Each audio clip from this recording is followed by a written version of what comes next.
కష్టపడి పనిచేస్తే ఏదైనా సాధించొచ్చు అన్నారు రాష్ట్ర ఇరిగేషన్ శాఖ మంత్రి హరీష్ రావు. పుట్టగానే ఎవరూ కోటీశ్వరులు కాలేరని, ఆత్మవిశ్వాసంతో ముందడుగు వేస్తేనే విజయం సొంతమవుతుందన్నారు. గ్రామీణ పేదరిక నిర్మూలన సంస్థ ఆధ్వర్యంలో సిద్దిపేట జిల్లా కేంద్రంలో ఏర్పాటు చేసిన జాబ్ మేళాను మంత్రి ప్రారంభించారు. మేళాలో 51 కంపెనీలు పాల్గొనగా నిరుద్యోగులు పెద్ద సంఖ్యలో హాజరయ్యారు.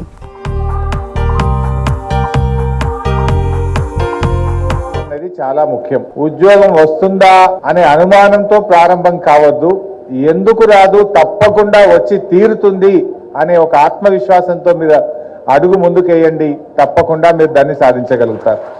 సిద్దిపేటలో మన దగ్గర ఉచిత కోచింగ్ సెంటర్ పెట్టి 45 రోజులు ట్రైనింగ్ ఇచ్చాం. దాదాపు 200 మందికి ట్రైనింగ్ ఇస్తే 66 మంది సెలెక్ట్ అయ్యారు. 200 మందిలో 66 మంది సెలెక్ట్ కావడం అంటే అంత ఈజీ విషయం కాదు. అది మీలో ఆ ఆత్మవిశ్వాసంతో మీరు ముందుకు కదలండి. ఏదైనా మనం సాధించగలుగుతాం. మనం పట్టుదలతో కృషి చేస్తే తప్పకుండా ఏదైనా సాధ్యమవుతుంది. పెద్ద పెద్ద కోటీశ్వరులు కూడా ఎవరంటే ఒక చిన్న ఉద్యోగిగా స్టార్ట్ అయినటువంటి వాళ్ళే. ఎవరం కూడా పుట్టగానే కోటీశ్వరులం కాదు. అందరము కోటీశ్వరుల కుటుంబాల్లో నేను పుట్టాం. బట్ పట్టుదల ఉంటే తప్పకుండా ఏదైనా సాధించగలం. ఇలాంటి వాళ్ళ నుంచి బయటకు పోతేనే ఆ కష్టం